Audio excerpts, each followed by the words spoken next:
Hello, welcome to MTG Pro Tutor. I'm Sean Pennard, your host, and today we'll open this M15 booster pack and evaluate the cards inside. Remember, when you're drafting, you want to stay open for your first several picks. This means picking the best card regardless of color. So let's dive on in and see what the best card in this pack is, and talk about why. Alright. So I always take out the marketing card, which is a token, and the land, and then I always look at the rare. I'm like a kid at Christmas, I can't wait. We have, alright, Soul of Innistrad. So the souls are great. I would not pass any of the souls, especially as a first pick, because they are a 6/6 for 6, and they usually have some awesome ability. So here's what's going on with this guy. For 5 mana, you can return up to 3 target creature cards from your graveyard to your hand. So this is really going to set you up to go down the path of a green-black graveyard deck. Because what you can do is you can start grabbing all the Satyr Wayfinders that you can get your hands on, because the Satyr Wayfinder is going to get lands in your hand, which kind of allows you to ramp. It's going to put creatures into your graveyard, but then once you play your Soul, you can get those creatures back.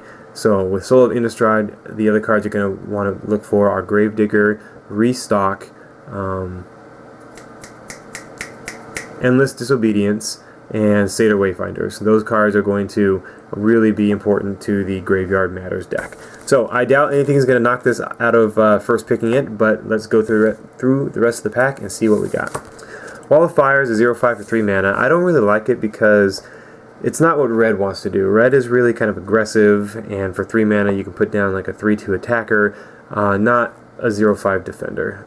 Now there may be situations where this fits your deck, but generally speaking, red wants to be fast and aggressive, and at 3 mana it does not want to be playing a defender. Impressive Raise is a good tempo card. You can play it, as early as turn 1 and slow your opponent down. They won't be able to attack or defend or use their ability unless they pay 3, which will keep that creature out of action until at least mid to late game. Welcome Turn is probably the best blue common, a 2/1 flying for 2 mana. You play it and then you can really start going to town on your opponent. So if you're in blue, go for it. And this card is definitely worthy of a first pick if the rare and the uncommon aren't really speaking to you. Ranger's Guile is the 1 mana combat trick for green. The creature gets hexproof. So what it does is that they target it with their removal spell, and you play this in response, giving your creature hexproof, and that removal spell just fizzles out because it has no valid target. So great to save when you have a bomb, and this is awesome because it's green, and with the Soul of Innistrad we want to go black-green. Maybe this card will roll back around and you can use it to kind of save your soul. Flesh to Dust is great removal.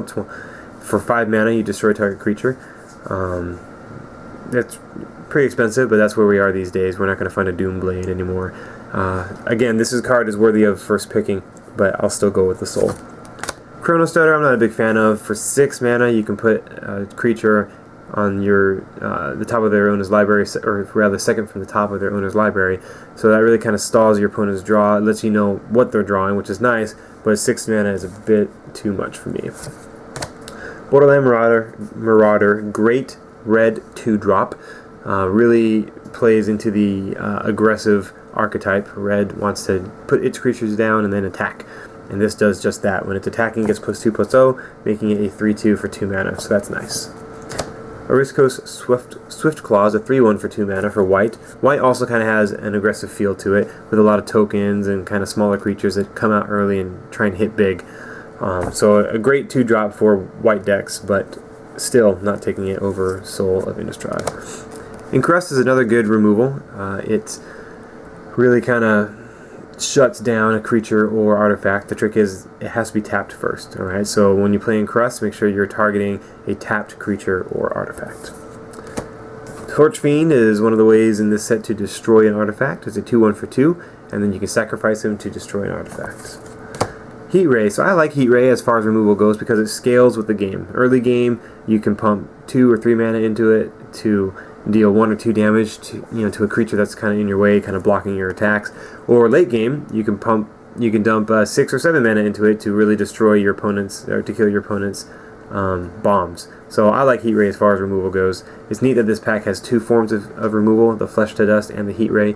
I'm still going to go for the Soul. Dissipate is 1 blue, counter target spell. If that spell is countered this way, exile it instead of putting it in your owner's graveyard. So that's nice. You just get rid of the spell, and you don't ever have to deal with it again. And finally, Quickling. This pack was pretty good. A lot of good picks here. Quickling's nice. It's a 2/2 for 2 with flash and flying. That's amazing. I mean, figure the Welcome Turn was a 2/1 for 2 mana and it had flying. This is a 2/2 for 2 mana and it has flying. So this is really, really good. When it enters the battlefield, you have to sacrifice it unless you return another creature you control to its owner's hand. So the idea is that you can block and then play the Quickling, return the blocker to your hand, not lose the blocker, and then still have a 2/2 flyer ready to go. So there you have it. Definitely my first pick in this pack will be the Soul of Innistrad. However, the runners-up, I guess, the other good cards were, as far as this pack goes, Flesh to Dust, Heat Ray, and Quickling. So these are the best cards in this pack. Soul of Innistrad, Flesh to Dust, Heat Ray, and Quickling. I'll pick the Soul of Innistrad because, again, I don't think, especially on your first pick, you should pass any of the souls. You can really set up your decks. You kind of build around them, know that they're in your deck, know that they're a bomb, know that you have a strategy behind them, and really utilize them well. So, again, with Soul of Innistrad, you're going to look for State Wayfinders, Gravediggers, and Restocks, and Endless Obedience. Those cards will really put the heat on your opponent. So thanks for watching this video. You're awesome for taking the time to do so. I really hope you learned something. Use this information to get out there and win more drafts. I'm Sean Penrod, and I'll see you in the next pack.